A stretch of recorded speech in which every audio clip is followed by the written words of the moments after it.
there are very few people left in this country who have met Baba.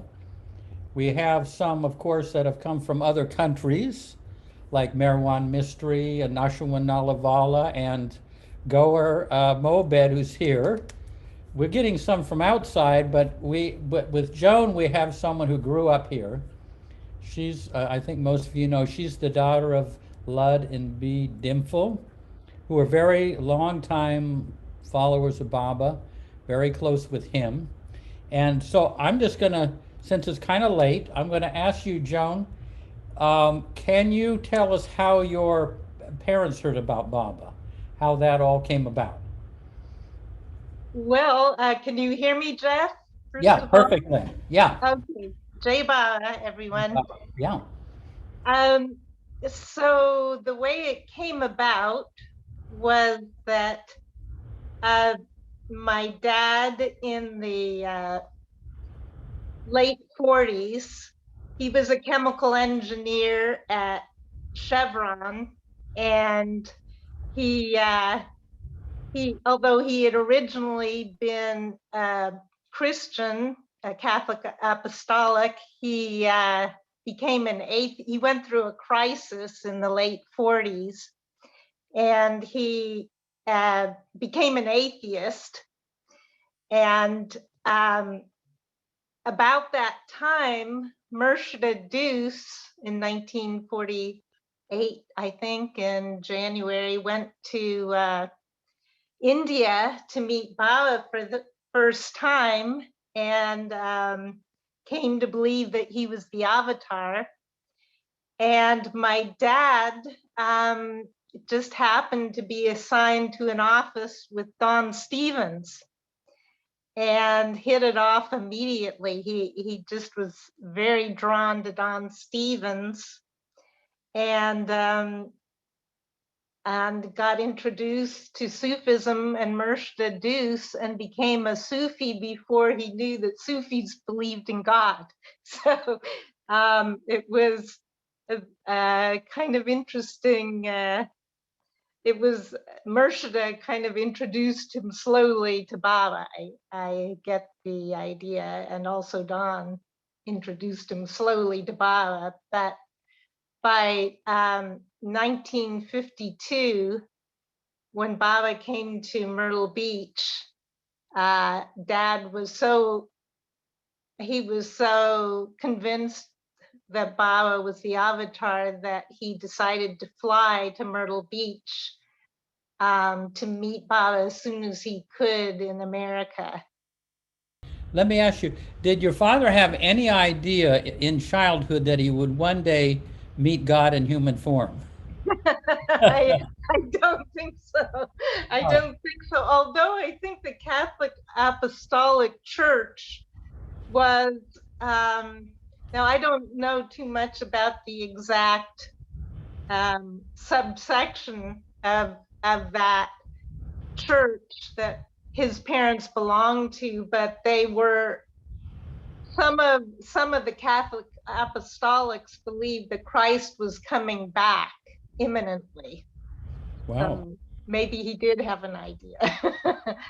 And what was your father's experience? Did he share? I'm sure he did over the years. His first meeting with Baba here in Myrtle Beach at the center. Well, he he he was pretty sure on the plane coming over that he already wanted to devote his life to Baba and to follow him to India.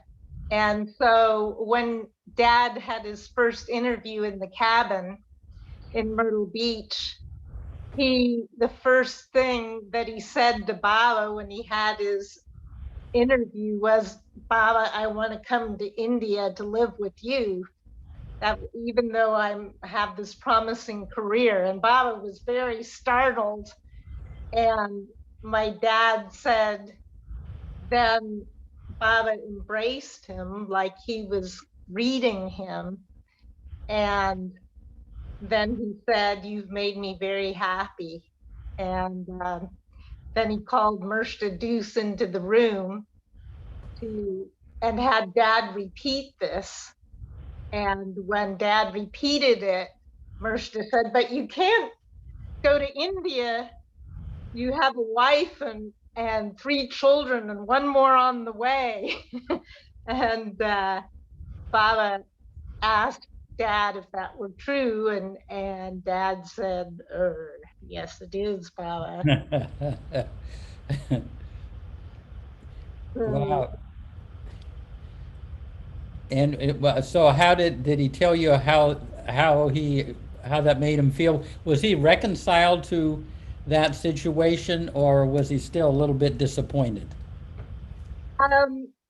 well, then Baba said, after Mirsta said that he had this wife and 4 kids, Baba said, "Yes, I've seen them. Today I call them my angels." And at that point, Dad thought, "Oh my gosh, they're dead." And he thought immediately that, that was too high a price to pay for coming to stay with Baba in India. So uh, my dad felt later on that that was Baba's way of letting him know that he wasn't ready. He wasn't ready to join Baba in India yet. Hmm. So anyway, then Baba said, "Don't. That's okay. Stay with your family here, and I'll call you in a year's time to India, and you can come then. But meanwhile, be absolutely honest."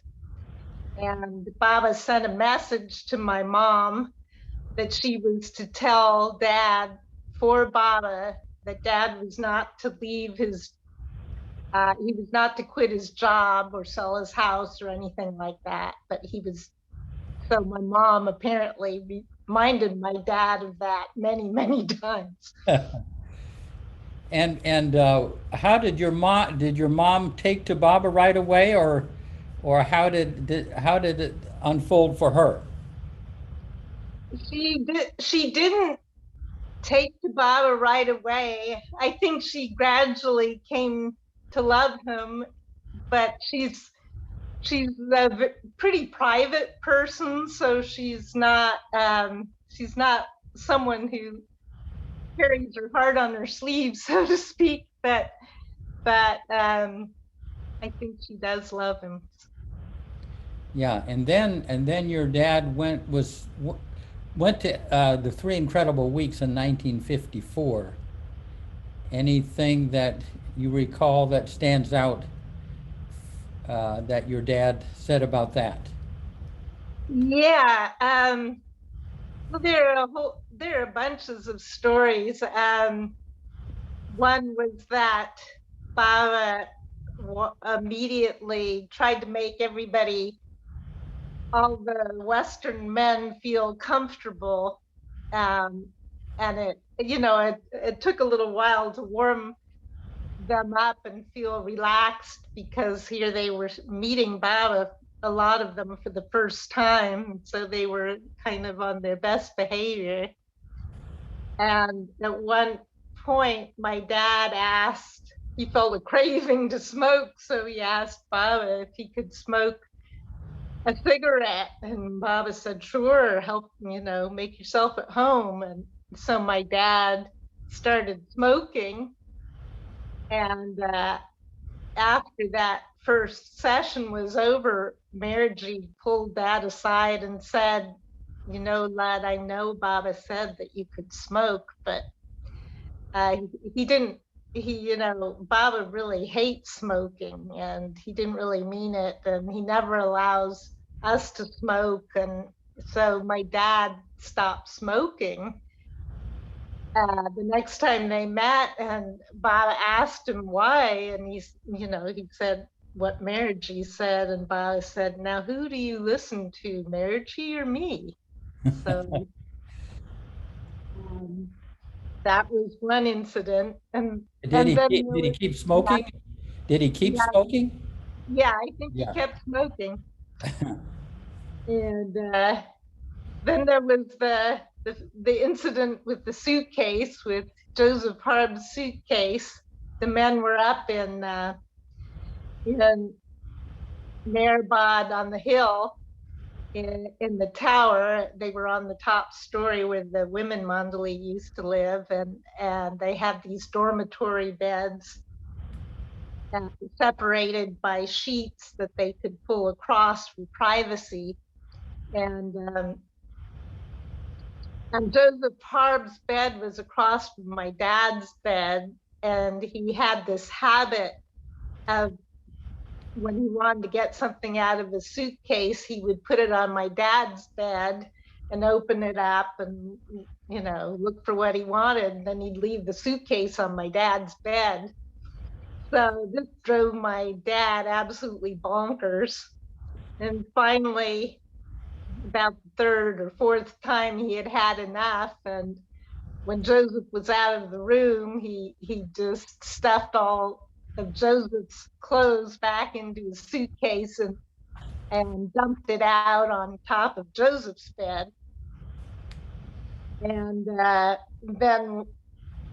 then he suddenly heard Baba's car arriving, and Dad suddenly thought better of all this, so he hurriedly stuffed all of Joseph's clothes back in the suitcase and put it under Joseph's bed and ran downstairs. And just as he was going downstairs, he heard Baba say to Francis Brabazon, "Now, Francis, if you're angry with someone, don't dump their suitcase contents out on their bed." And Francis said, "Now, why would I ever do a thing like that?"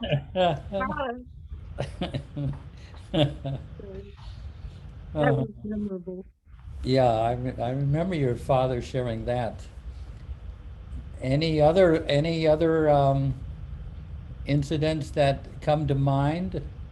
I mean, eventually we'll get around to your meeting with Baba, but it's nice to hear some of the background. Yeah, yeah, there was, well, I remember there was another incident where Baba asked the men to say, each of the Western men to say something about what they were thinking and what they were feeling. And my dad said something like, "And here we sit like a bundle of sticks." And Baba said, my dad, very gently, say, "I, not we." And my dad felt very chagrined. He felt like, he had displeased Baba.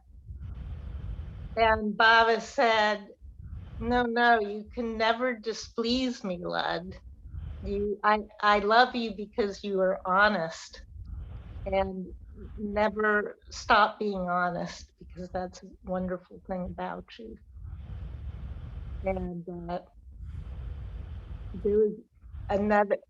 So for my dad, I think honesty was, he always emphasized to us over and over again to be absolutely honest. He said Baba had told him that there was nothing more powerful than the truth. And so that really stuck. It stuck with me, at least, as something, because my dad was a wonderful example of that. I mean, he ran into some difficulties and challenges, right? Being honest in the oil business, right? Right, right, right. When he came back from that meeting with Baba in 1952, he interpreted Baba's saying to be completely honest as telling everything that he thought to his bosses and his co-workers, and and so things got really uncomfortable for him at his work at Chevron. And so he started looking at the calendar for the year when the year's time was going to be up. And the year came and went, and things were getting really bad for him at work because he had been so honest with everybody. He didn't realize that he could be tactful as well as honest. And so eventually he learned that. And when Baba finally did call him, it was just for 3 weeks, and it was after 2 years. So he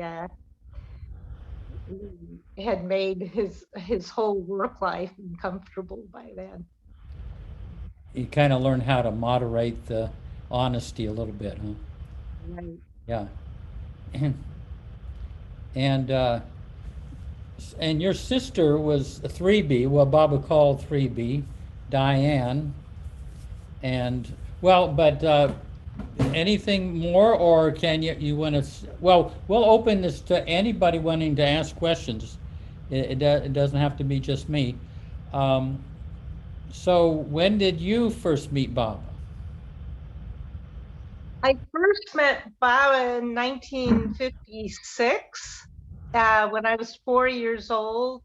That's when Baba came to San Francisco and Holiday Lodge. Only I have to admit, I remember very little of that time, even though I got to walk with him in Muir Woods. I only remember actually when we waved him off at the airport, but yeah, most of the time I was stuck in a crib in front of a TV set because I was under 7, and so a lot of the gatherings and so forth with Baba was restricted to people people over 7 and older. Did now, did your parents say, or did your father say who Baba was, or did he let you just respond the way you on your own? Did he say that this was, what did he say about Baba, or do you recall at age 4?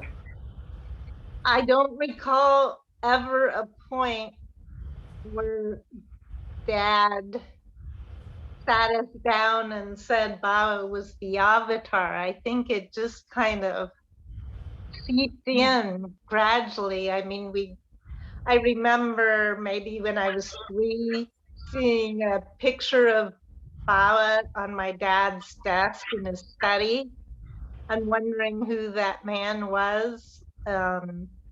Then we would go to the Sufi centers. We started going to the Sufi Center in San Francisco for Sunday school, and Joseph Harb was our Sunday school teacher. So, but he didn't really talk about Baba so much. He talked about things like reincarnation, and he'd tell us stories about Saint Francis.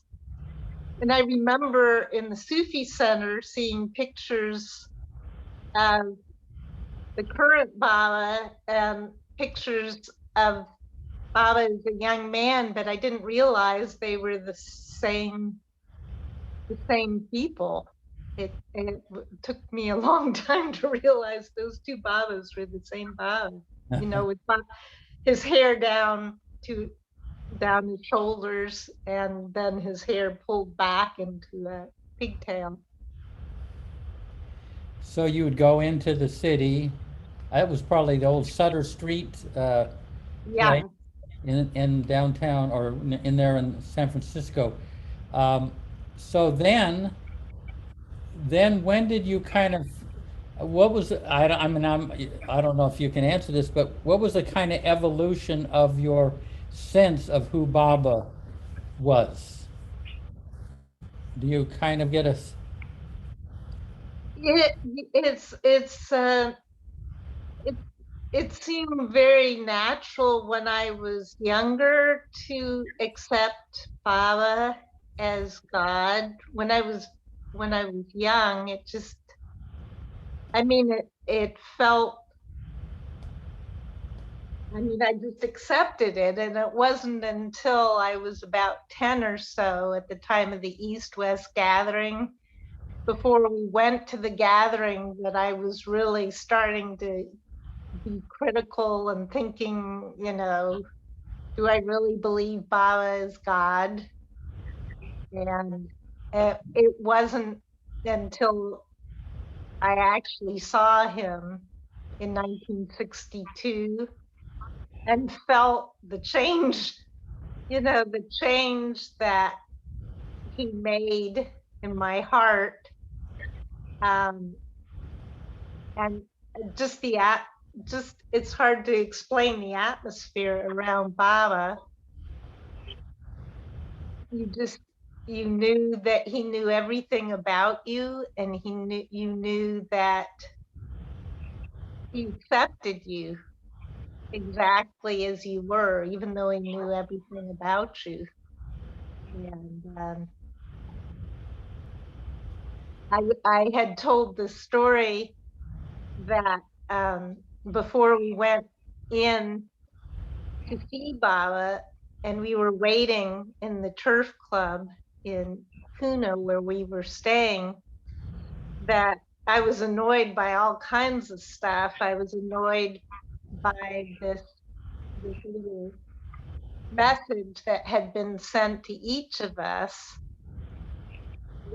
and mine read, "Dear Joan, my health is very bad, but your love for me will help me during the Sahavas, Baba."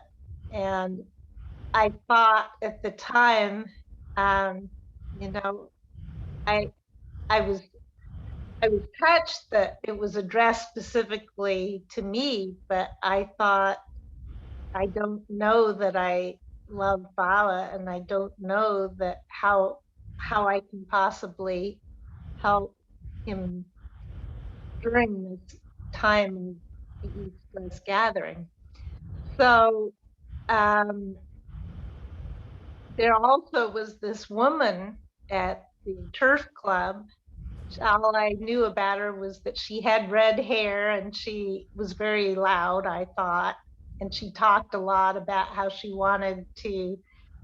couldn't wait to get to the bazaar and buy some saris. And I just thought, oh, is this what people around Bar are like? Aren't we here for something else, something more than buying saris in the bazaar? So I was very critical at 10 years old. Then um, when we were waiting to go to see Baba on the first day, the Western women, we were standing outside on the veranda in Guru Prasad. Lots of us were gathered, and I couldn't see Baba yet. And that redheaded woman was there, and she brought a huge box of Kleenex because she heard that the first time you saw Baba, you often cried. And I thought, this is ridiculous, you know, what a show off. And then eventually the crowds parted and I could see Baba, and he was totally different from what I thought he would be. He was very small, and he was pink, and he was just radiant. He was just glowing. And I was startled, and I looked back at that redheaded woman, and she was just sobbing her heart out into her Kleenex. And I was just so touched by her, and I felt like she was my sister. And I just knew that that change in my heart had something to do with Baba. With Baba. So that was the start of Now my, you met, oh, go yeah. ahead, yeah. No, no, but you met Baba in 56 too, right? In 56 and then in 58 also. Yeah, yeah, yeah. Yeah, but again, most of the time I was packed off to a babysitter, so it wasn't really until the East-West gathering that I really came to Baba, I'd say.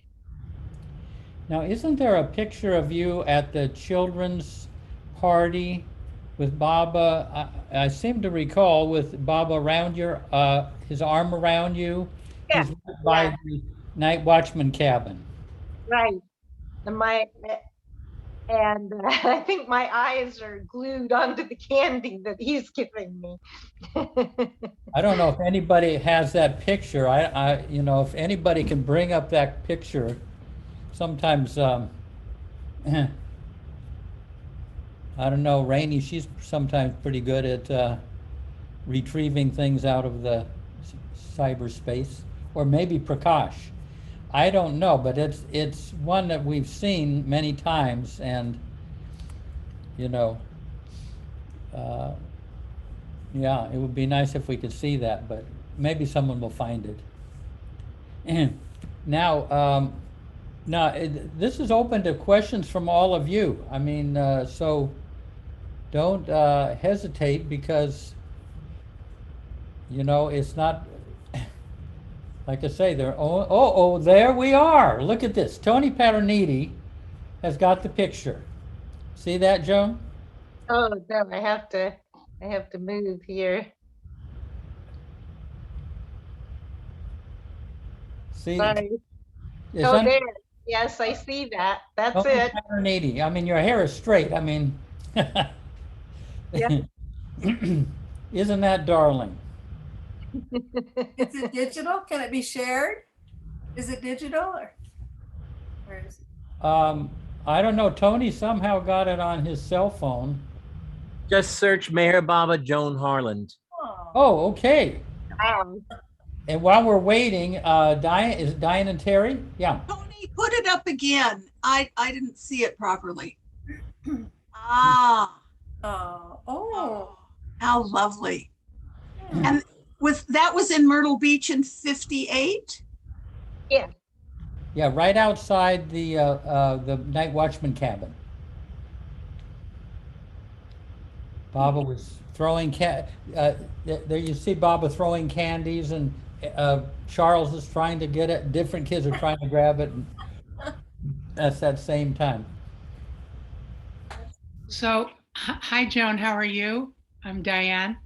I'm looking for, sorry, Oh, go ahead, Tony. Bring it up again. We got you large. Yeah. We got. There we go. Where is it? Oh. I see. Do it slower, and we can. Yeah, tell you. great. Oh. Candy in the basket. Oh, Yeah. oh, Very, Mhm. Darling. oh. See, he must have known you were going to be talking tonight. Thanks, Tony. You're Yeah. welcome. Excellent. Okay. Seen it enough? Okay. Yeah, beautiful. Let's see. And there's Tony. Can I just say hi to Joni? Hi there. is it Betty? Yes, it's so good to see you. It's fun to be here. I can't say I'm really a Zoom expert here, but Yeah, I'll keep looking. Oh, there you are. good There enough. you are. Hi, Betty. Good to see you. Great to see you too, Joni. So Diane had a question. Question. Yeah. Hi, Joni. You had 3 other siblings, right? Right. And right. I've heard you talk a lot about my fellow Diane 3B. What was there any like sibling rivalry or trying to get Bob's attention? You couldn't really compete with Riri. I mean, she was in the class by herself. There was maybe jealousies, I'd say. Yeah, in 1956, when 3B was being, 3B was in the same car as Bala for a lot of the sightseeing tours. My dad was driving Bala and some of the Mandalay and Mershta and 3B in the car around. And my brother, Bill, who was 2 years younger, was much shyer and quieter. And at some point, Bala noticed this, and he had Bill sit next to him instead of 3B and asked him, "Now, do you feel better?" And what yeah, I think we were all jealous. I mean, there were so many jealousies flying around Bala. I think it wasn't just the children who felt jealous of each other. I think the adults would feel jealous of each other too. And I know at least in 1962, during the East-West gathering, I think I was jealous of Wendy, and Wendy was jealous of 3B, and 3B was jealous of Charles Haynes. And I don't know if Charles was jealous of anybody. Do you know why he had such an affinity for 3B? You know what that? Why Baba had such an affinity for 3B? Well, 3B, I mean, she was very lively, and she had a great sense of humor, and she didn't hold back with Baba. The first thing she did practically when she met him was ask him for a nickname. And Baba really loved that. Wow. That. Did you know that, Zeke? Baba's beloved baby, right? Yeah. Yeah. Yeah. 3B. So, Judy.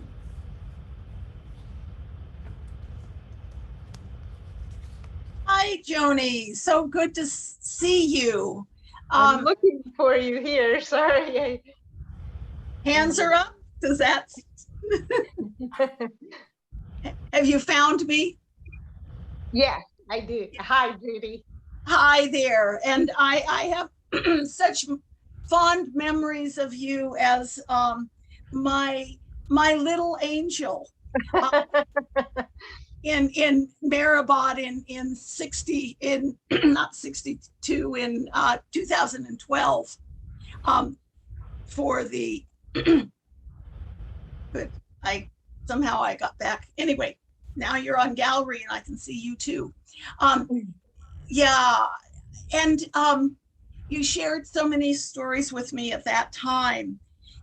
Would you share with all of us your process, as I think you were a teenager at this point, and the kind of pressure you were feeling from your father and perhaps other Sufis to become a Sufi, and you standing up to him and telling, but kind of your inner process of deciding, no, that wasn't your path. You were finding your own path with Baba. Can you share some about that, please? Well, actually, that's not what happened at all. When I came back, I should say that in 1962, Baba met with the different groups individually.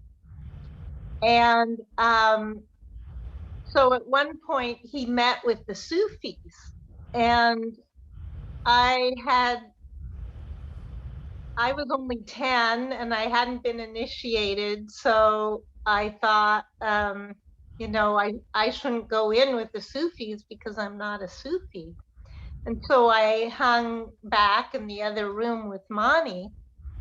And then all of a sudden, I forget who, I heard some commotion, and somebody said, "Baba's calling for you, Joni. You're supposed to be there with the Sufis." So I ran to join the Sufis, and I just came in at the tail end of the meeting. And I just thought, well, if Baba thinks I'm good enough to be a Sufi, then someday if I get the chance, I'll become a Sufi. So then when I was 12,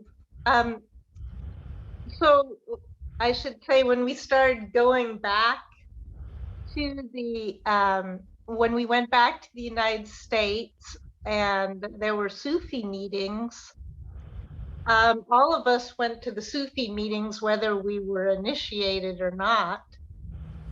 And at a certain point, because people started coming this was in the 60s, and people started coming to the Sufi meetings who were on drugs. They were totally open meetings at that point. And so Murshid decided to close the meetings to just initiated Sufis. And she said that if anyone wanted to become a Sufi, they should ask. So at age 12, I asked, and Murshid accepted me and initiated me. So that's when I did become a Sufi, and I was a Sufi for many years. So I guess all I can say is when I was 29, it seemed to me that Sufism was no longer the right path for me, but I knew that Baba was the right path for me. So that's when I left. But you say that you made a vow. Say more about the process inwardly when you were 29 of feeling like it was no longer your path, and how did you unbecome a Sufi? Well, there's a lot.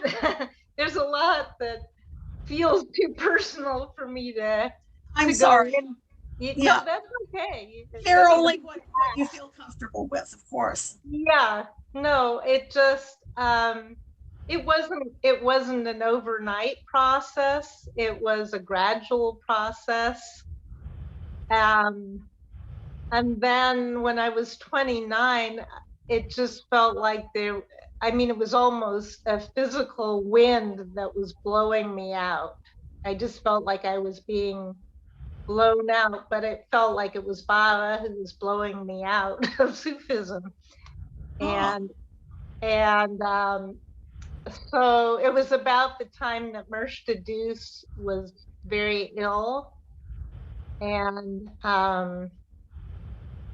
I didn't actually leave until she died. I stopped going to the meetings, and then Murshid Mackay had just become the new Murshid, and he called me in and he said, I release you. So that was that. Well, thank you. And thank you for correcting my wrong impression. I remembered something about you telling your father that you made this decision not to. Well, I feel like I made the decision because I stopped going to the meetings, and the meetings were mandatory. So,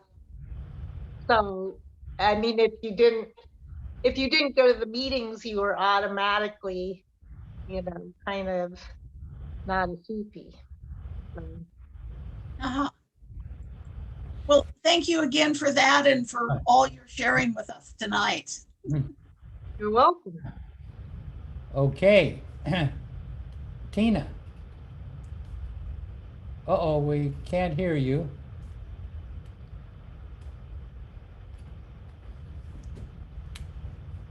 I hope we're not all muted after. No, I got it. Yeah. I'm really enjoying this. I think you should write a book. No, not that. Stories. I just wanted to know, did you have much contact with the Mandali and your impressions? I didn't have much contact with the Mandali. The Mandali member that I had the most time with was Mani. And I felt, I felt we kind of bonded in 1962. I kind of hung out with her a lot. She was a lot of fun to be with, and she called me her angel because I'd run around and do little errands for her and help her out in the office while we were there. And I definitely bonded with Monty, but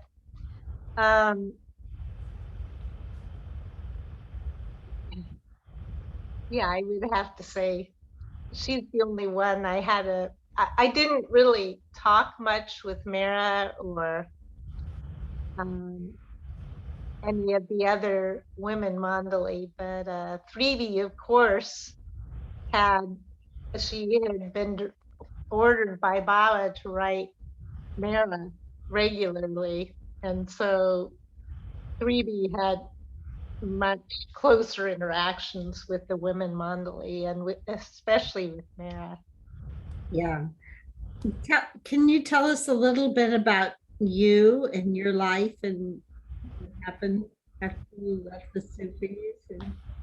I'm sorry, what was the last thing you said? What happened in your life after you left the Sufis? Did you have, Well, a family or a job or? Yeah, my job, after I left the Sufis, at the time I was working in medical research at UC San Francisco. And I kind of was, I wasn't very sociable, and I didn't know there was a whole community of Baba lovers in the Bay Area. I just didn't know.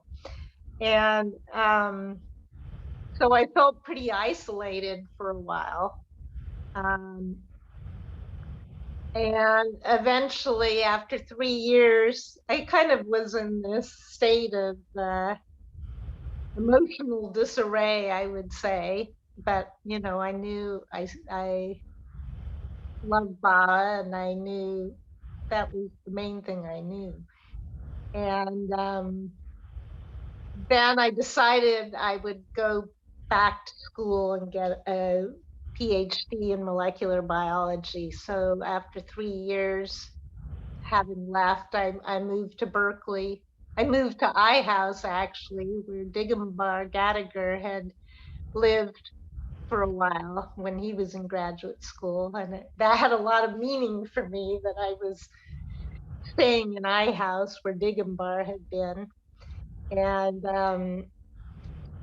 I kind of had a whole new life as a graduate student. And eventually, I forget how, I learned about the Mayor Baba Center of Northern California. And that was wonderful for me. It was just wonderful. I didn't know there was a place in the Bay Area that I could go and get Baba books that wasn't the Sufi Center. So that's great. So that started a whole new life for you among the that group there, Right. all around the Berkeley area. Right. Yeah. Any of the any remembrances from your times of meeting Baba? Anything like something from the 58 here at the center in Myrtle Beach? Any kind of memory that comes to mind?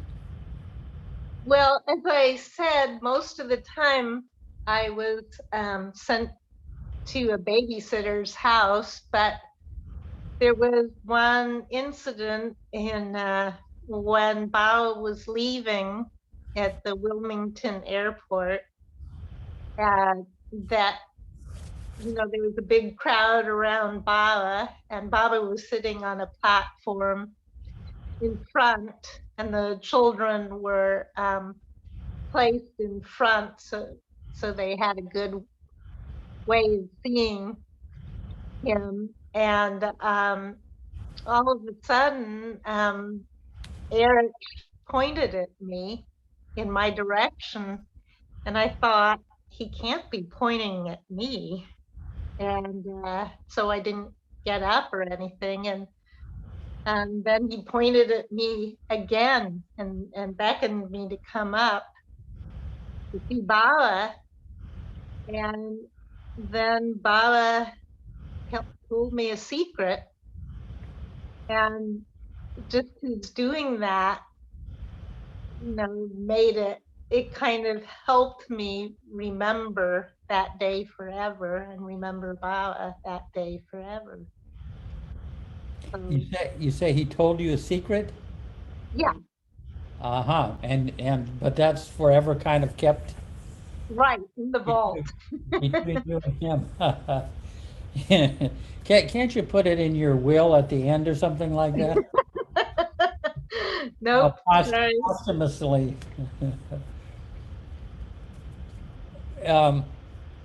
Anything that you can say, we have there are younger people, a number of people here that didn't meet Baba, and younger people.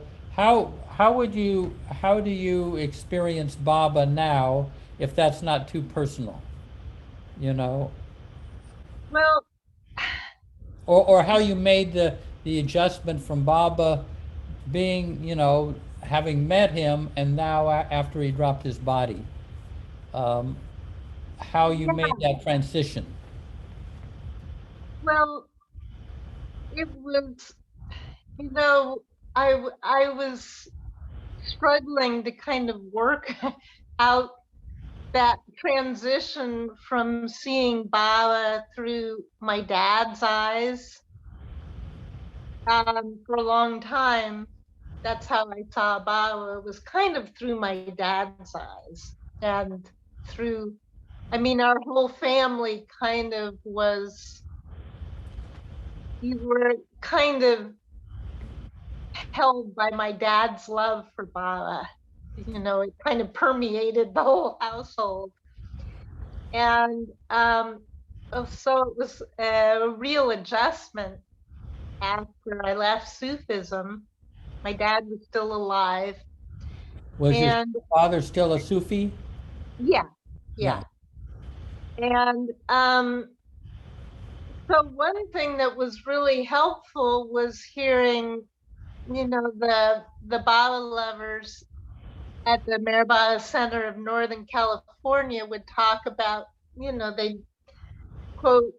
they repeat quotes from Bala about how you can connect to Baba directly by thinking of him. You could have a direct connection with Baba that way. And I had never, believe it or not, heard that before. And even though I had heard Baba say, "Remember me and think of me," I didn't realize that he had said that, he can, when you think of him, he can help you directly. He liked it when you thought of him because he could help you directly then. And then I read some quotes in John Grant's book. I don't know, what was the name? Practical Spirituality, yeah. Practical Spirituality, and I found that extremely helpful. And then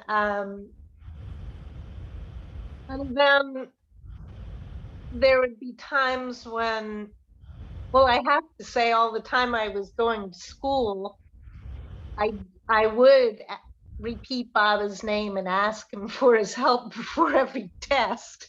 And it really helped me. I have to say. And then I found out that he did the same thing. He told Digambar when he was in school to say his name before every test. And Digambar would end up with the first in all of his classes. So I knew that worked. But then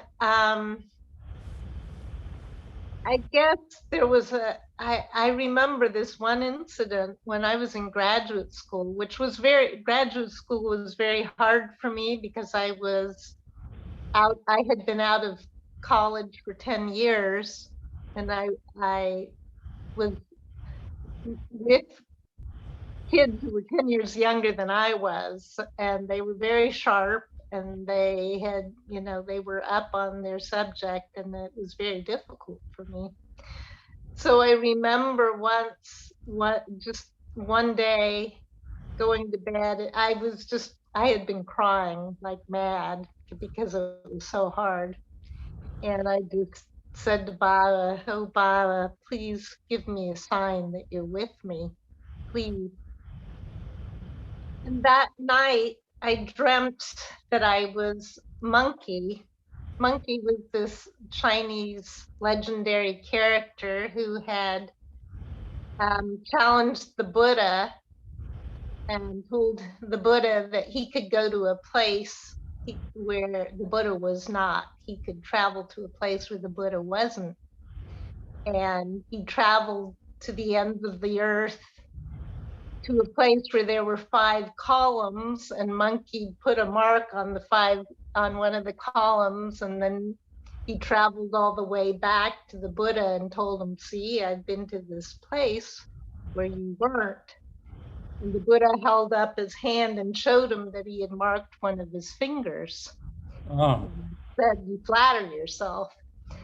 And so that night I had dreamt that I was Monkey, and I traveled to the ends of the earth, and I saw these 5 columns, and there was Baba's photo, a picture of Baba on every one of those columns. And so when I woke up that morning, I said, "Oh, Baba, thank you. You answered my question." But that wasn't the end of it. When I went outside the front door, to my shock, on my street and on my street only, there was a Baba poster on every telephone pole on my street. wow. And just on my street. Whoa. So it gave me tingles. Yeah, wow. Yeah. That's the way. Isn't that just like Baba? My God. Is there anything, we have some young people, anything that you might say for young people that looking back, or something that that you would suggest? Oh, well, I think is to trust that Baba knows about you and Baba loves you. I mean, nobody is too insignificant for Baba to love 100% and to think about when you don't even suspect that he's thinking about you. And also to trust your own path to Baba. If there are young people whose parents are Baba lovers, it has to be natural, and that's the main thing. It has to be natural. Yeah, beautiful. Yeah, it's not like a formula or anything, No, it's not. Absolutely not. or any norms or whatever. Yeah. Does anyone else have any questions? It's just all open here. Oh, we got Alan Talbot. Another California person. Joni, how's Mom doing? Oh, she's hanging in there. She's weak, but she still manages to say her binka binka, which is her way of saying everything's all right. So tell these people how old your mom is at this point. Yeah, she's 101 and a half. Oh my God. Oh, wow. And we could say ovation. We could say with a shorty, she's not only the oldest Baba lover in the country, but the longest standing one. I'm sure she's known about Baba since late 40s, right? Right. Since Wow, You heard that's a about it. distinction. It was Adele Walken for a while there, but I guess, your mom has taken over the position. Yeah. Oldest Baba lover alive.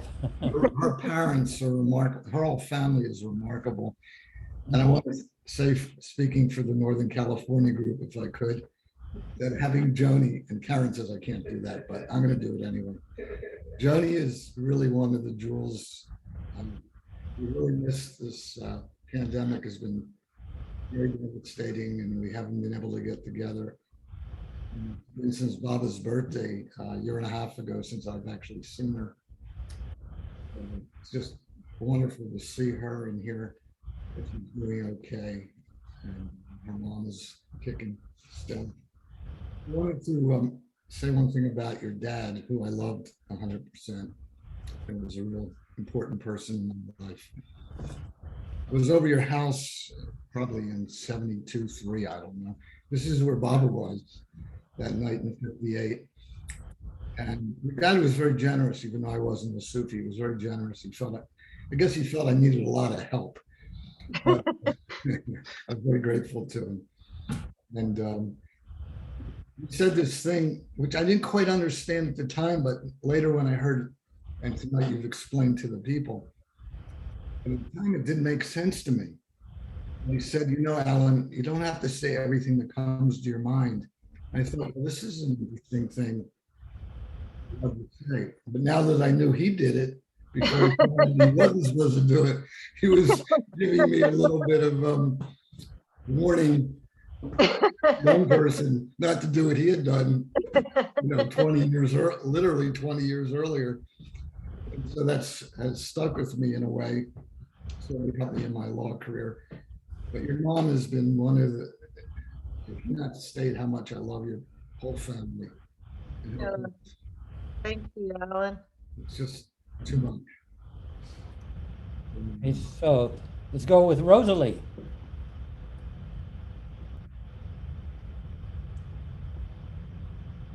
No, we are not. You're muted.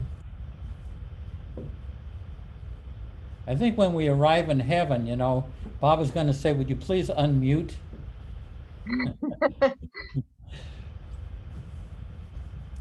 Yeah, Oh, there we got you. yeah. I actually wanted to hear your talk at Mount, but I couldn't figure out the Zoom thing. It's easy with Baba Zoom. It's an easy setup. And I thought, wow, I just had to hang it up. Anyway, I lived in Berkeley from 69 to 74. And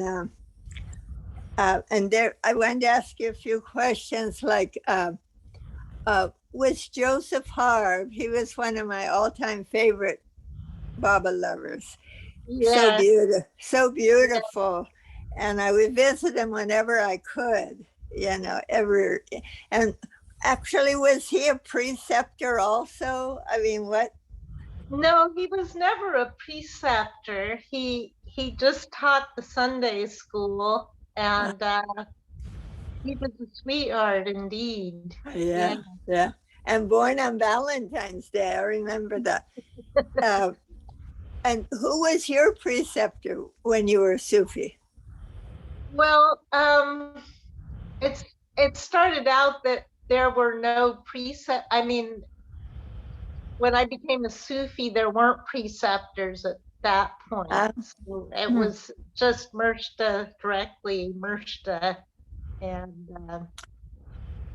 I was good friends. I mean, she's passed away now, with Eleanor McCoy. And she was such a feisty character. And I says, how do you do being a Sufi? Because it just never appealed to me, but certainly Baba did. But she did. She had she became a Sufi under Murshid, and she was able to function in that realm. It's actually, I saw it as kind of a realm. And I remember this funny time when they were thinking of gathering silver and grains to go into they didn't know what was going to come down in the world. And I remember the Sufis were gathering silver and grains, like they'd have enough to eat or whatever. And I remember sitting in Berkeley and thinking, I'm lucky I have grain to eat. Anyway, but it's so nice to hear the feeling of your story, So when you were 29 is when you made your decision, or Baba made your decision. And what year was that? What year was that? What was? I think that was 1981. 81, okay. And Murshida passed in what year? Around there? 81. Yeah. Oh, she did, okay. Because I remember being there visiting from LA when she passed. I remember that.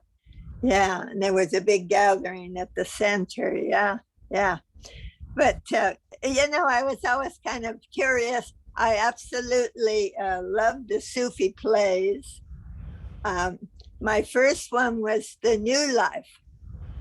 And I remember being at that play and watching I didn't know Joseph Hart walk down the aisle. And that was the first time I thought, I'm going to know that man. I'm going to know that. Looks wise, he just, it was like a magnet, and his humor, just his such humor. And I just feel, someone that you'd see him with his camera in films around his neck, and he'd whisper to Baba, and Baba would start to chuckle. And he had that expression, God love it. Yes. I mean, it was just so. And wasn't he born into a Sufi family? Oh, I don't know anything. He was born in Lebanon. Lebanon, yeah. He might have been Druze. I can't remember what. But he was very mysterious about his background. I know when he married Carrie Harb, they made a pact that they wouldn't ask each other about their past. So. Oh, I love that. I loved Carrie too. I remember their dog Penny, their Dalmatian dog, and and his rose garden. He grew all these roses. Yeah. So anyway, so you say, oh, you didn't have a preceptor, and then so you would just go to general meetings and like that. Yeah. It's very interesting. In my life, all my family is very Catholic. So I really ended up the black sheep. I never tried to say much about Baba because they were so freaked out that I was thinking some other way that, So I know, the family situation in which what your particular feeling for God is, it's a very precious thing to come through that. It's like breaking through ground if you were a plant, yeah. So anyway, I'm so glad you came. I'm so glad you came and shared with us. I hope you'll come again. Thank you. Let's see what Rainey has to say. Yeah. Hi, Joni. It's Rainey. Hey, Baba. Another California person, just up the street. Yeah, just literally up the street, down the street. Joni, and I live near iHouse. This is my claim to fame. I'm the one now guarding Piedmont Avenue and iHouse. So, Joni, not having siblings. I loved the brief time you spoke to us about 4 children having a big sister like 3B and the artistic and sort of wonderful environment of her plays and you kids around 3B when you were young. Would you consider sharing a little bit about that? Oh, you mean growing up with 3B, having 3B as an older sister? And Yeah, I artistic. mean, she was just this font of creativity, as she couldn't stop it. It just poured out of her. So every day there would be a new activity or a new, she never repeated herself. It was always something new, and she was, I mean, like when there would be like there would be fairies dancing in the garden. I mean, she would describe the fairies dancing in the garden so realistically that you could practically see them yourself, and there would be this elf named Michael Finnegan who lived in our closet, and he became quite real to us. And I don't know, she was always organizing plays and puppet shows and slide shows. She was just constantly experimenting with new media, and she would have you do things that you wouldn't think yourself capable of. Like she would have me play Macbeth. I mean, she would have me memorize these soliloquies from Macbeth when I was 7, so we could put on this little show for my parents. It was unbelievable. Beautiful. VJ. VJ's from Pune. Hi, Jai Baba, Jay Joan, Baba. and yeah, I'm so happy to see you and listen your stories. And I was very impressed with 3B's picture with Baba. I'm wondering, where is she now? Oh, that's a good question. I think she's with Ba. She passed in 2012.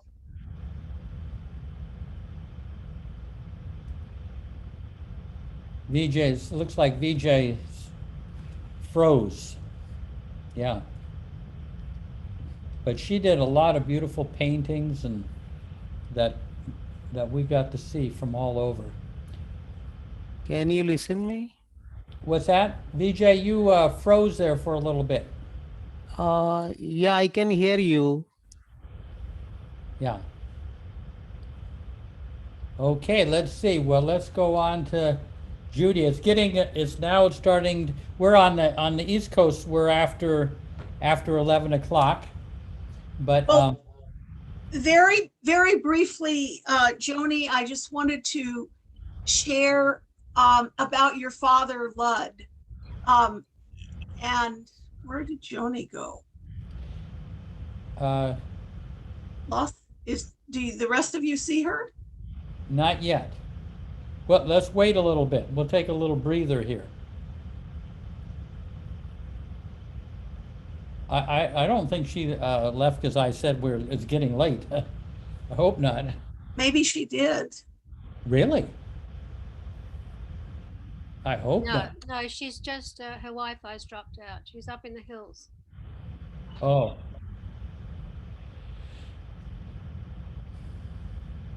BJ, did you hear her say that her sister 3B passed away? I don't know if you heard that. Yeah. Yeah, I Yeah. heard that. Oh. Yeah. All right. Yeah. Yeah. She was loved by so many people here. Yeah. Very special person. Did 3B go in the world as 3B or as Diane? Diane in the non-Baba world, I think. Diane in the Baba world too. I'll just share with you folks really briefly what I was going to say about Lud. So I was in Berkeley in starting at the beginning of '69, and in those days we had Mayor Baba League for the non-Sufi Baba lovers, and in this little tiny house we called Maristan, and we met down in the basement, and Lud would come. He was, at that time, as I understand it, I was never a Sufi myself personally, but there were 4 preceptors at that time, in addition to Murshid Deuce. That Joan is back. I'm back. Sorry. Yes, there's- hear more of Joan's story. Joan, can you tell us some more stories? That'd be great. Joni, I just wanted to share with you for a moment about your father and how wonderful he was for me personally. He would come to our Baba League meetings very often, a couple times a month, and share so many of his stories of being with Baba and being there in '54. And I think I was one of the fortunate recipients of that order that you mentioned that Baba had given him about being 100% honest. Because when he would tell his stories of being with Baba, he gave all the details and showed himself in whatever light may not have been putting him in a good light, but he was totally honest about it. And it made a big impression. His love for Baba made a huge impression on my very impressionable heart, because I was quite new to Baba in '69. And one of the biggest things I remember about him is his incredible sense of humor. He was almost every story, we were all sort of rolling on laughter. We were sitting on the floor like in Mondley Hall. But there was so much laughter and joy that he brought with his stories and remembrances of Baba. So for me personally, your father was an important influence for me in my early years with Baba. So, Glad to hear it. Yeah. So Joan, there was someone wondered if you could have any other stories that come to mind. Oh, I have lots of stories, but gosh, I don't want to keep people up. No, we're pretty good at we're all on no dose here, so all right.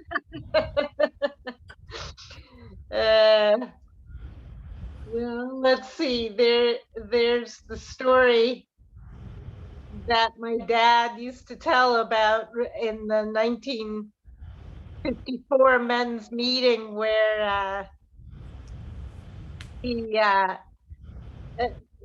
Baba brought all the men to Sikori to Upasni Maharaj's tomb, and he told them that because Upasni Maharaj was his master, he wanted the Western men to bow down to his tomb. And my dad was thinking, it was a great thing that his father couldn't see him do this, because it would confirm his father's worst suspicions of my dad becoming this complete pagan. And so when my dad's turn came to bow down to Upasni Maharaj's shrine, Baba placed his hand on the back of my dad's neck and, held his head down. And just at that moment, a Westerner, one of the Western men took a flash photo of my dad, immortalizing him forever.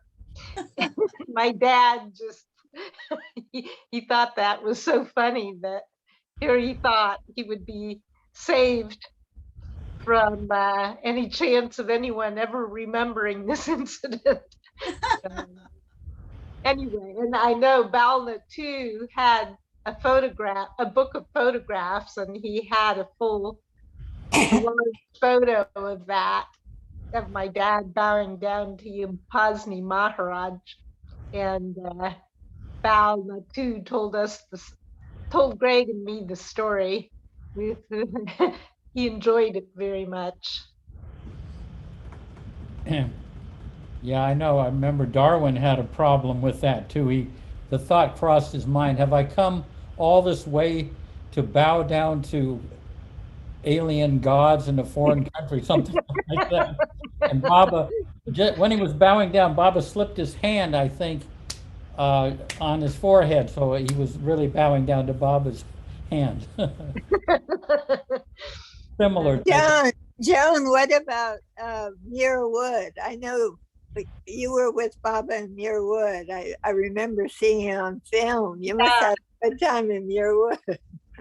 Yeah, I love watching that movie, The Children of Muir Woods, but and I just vaguely remember walking Muir Woods, but for the life of me, I can't remember Baba sitting under the tree there. Yeah. But aren't you one of the kids that ran up to the camera? That was Tara Frey. I remember Tara Frey ran up and put her face in the frame. There is a moment when Baba is walking, holding my hand on one side and Sweetie's hand on the other side. And, that's so beautiful. And I've also either seen a picture or there's some movie. My Aunt Eleanor is holding me, she's carrying me, and Baba comes up and chucks me under the chin. Beautiful. That's in the 56? Yeah, that's in 56. Yeah. Yeah. We've got, we've got Tina. Yeah, I wanted to ask you, Joan, I heard 3B speak at Meher Baba House, and she shared with us that she married a man who hated Baba and forbade her to ever have any contact with Baba. You know about this? Well, I didn't know that after I knew that he didn't like Baba, and I knew, in fact, he insisted that she use the name Diane instead of 3B after that. And she had a very difficult time.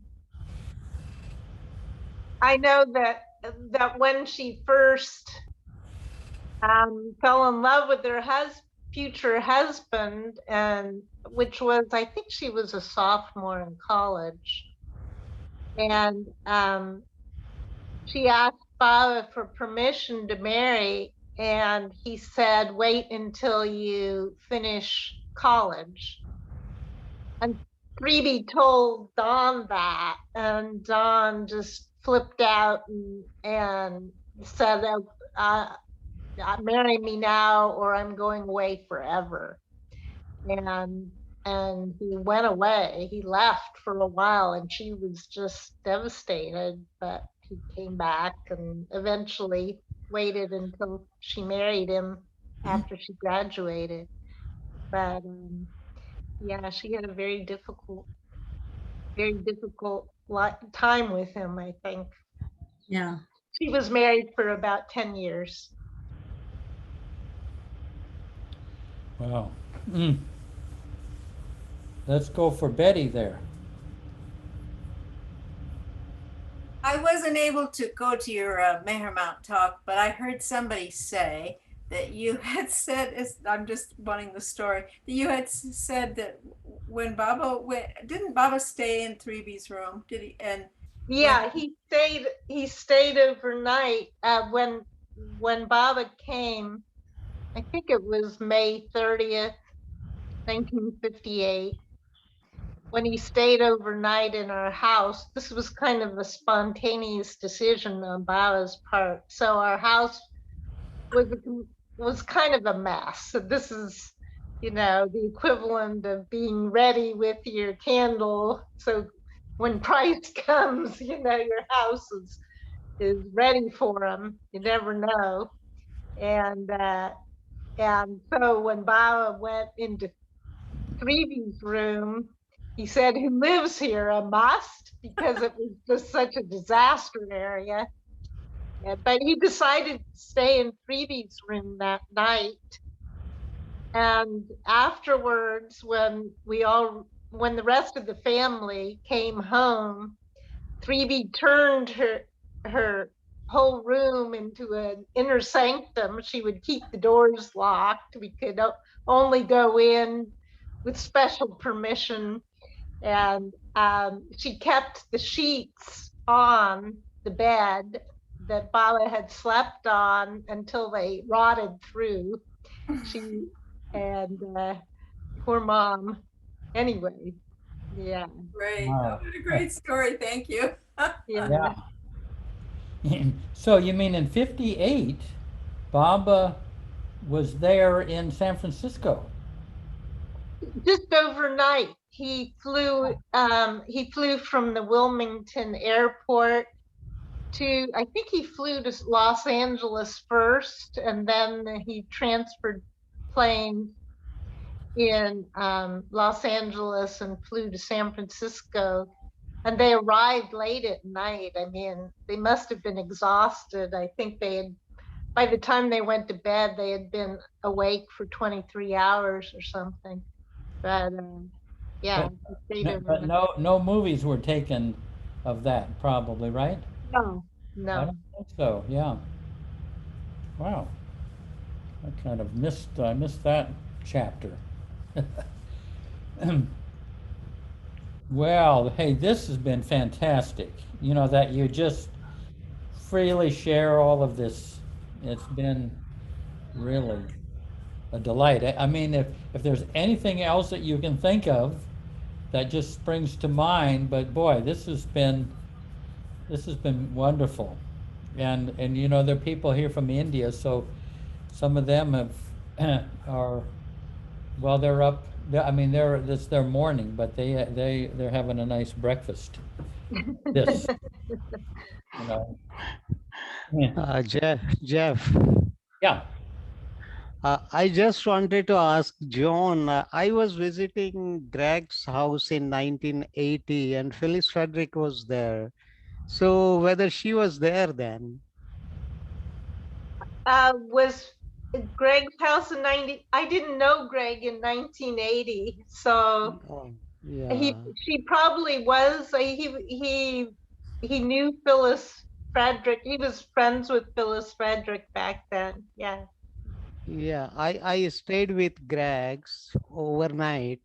So Phyllis was visiting, and I had nice time with Phyllis. So I was Okay. wondering whether you were there because No, some no. lady was there, and I thought whether it was you or so she must be No, it's different. probably his previous wife.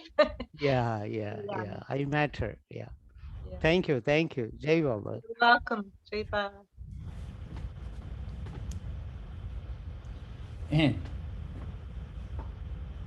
Aha. Let's see, Mayor Prasad, are you around?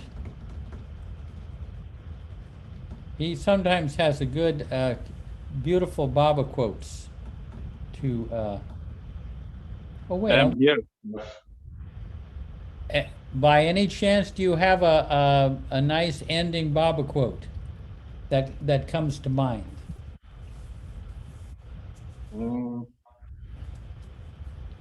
He's got to go into his trove. I can read the one I read in Arti today. the one that Baba sent to Kitty Devi. Oh, 1962. I think this was when she was feeling very low. yeah. She's So not going to go back. hold that a second and just see if any anything else that comes up, or with you, Joan, anything that springs to mind. We've kept you here in outer space for a while.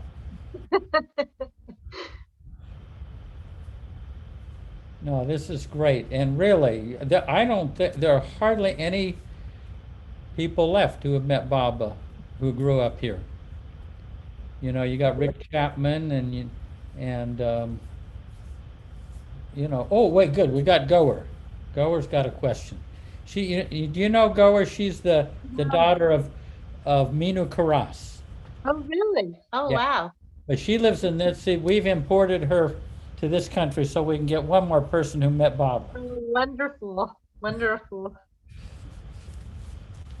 Oh, we can't hear you though. Oh, there we go. Okay, sorry. Jai Baba, Joan, can you hear me? Yeah, we hear you good. Joan, I wanted to ask you, Joan, I know my father knew Lud, your dad, very well, but I have this vague memory of your father visiting Karachi. Am I correct in that? Oh, I don't know. It's possible. Yeah, but I have don't know. Yeah.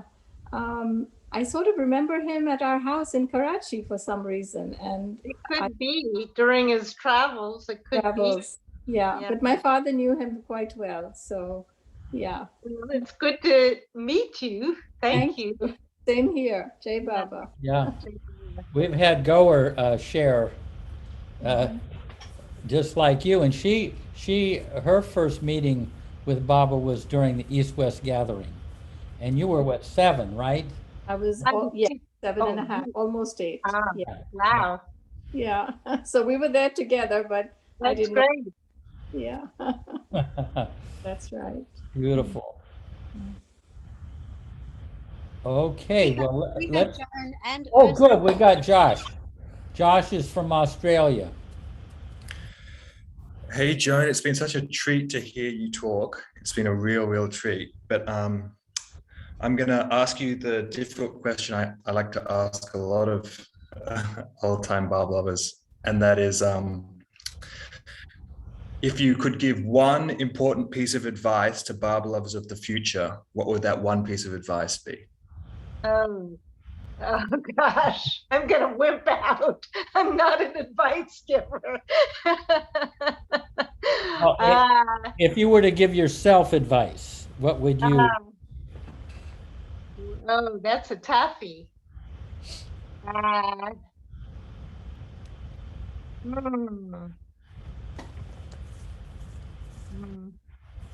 All I can say is think of Baba as often as you can. Thanks, that's great.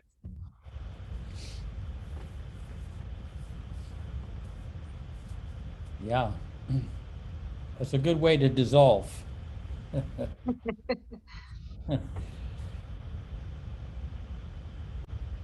Well, okay. I'm glad though we got Josh because he's, you know, that he asks good questions of, you know, what we're going through, you know, being young and everything with Baba. He's supposed to be studying, you know, for finals, but he's just, you know, wasting time again. Okay, so let's, we'll have Mayor Prasad read a couple of Baba quotes, and then let's have a moment of silence.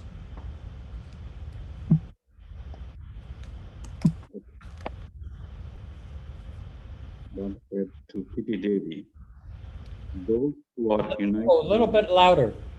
Mayor Prasad, if you can make it just a little bit louder. Is it better?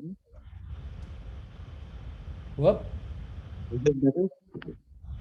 Not so good. Okay. Give me 1 second. Oh, that sounded good. Okay, better? Yeah. Okay. Those who are united in love know no separation. Wherever I am, wherever you are, I am always with you. I believe Baba sent that to Kitty Devi after the 62 gathering.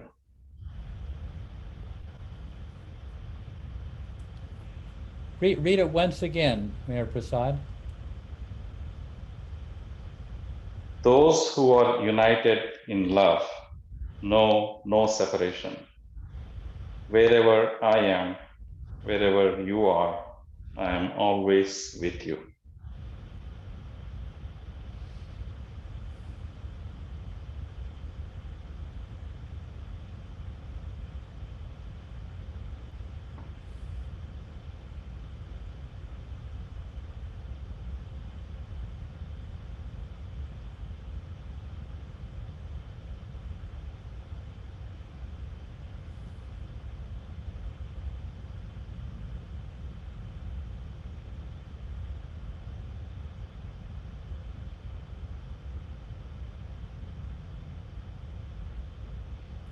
Avatar, Mayor Baba, Ki Jai.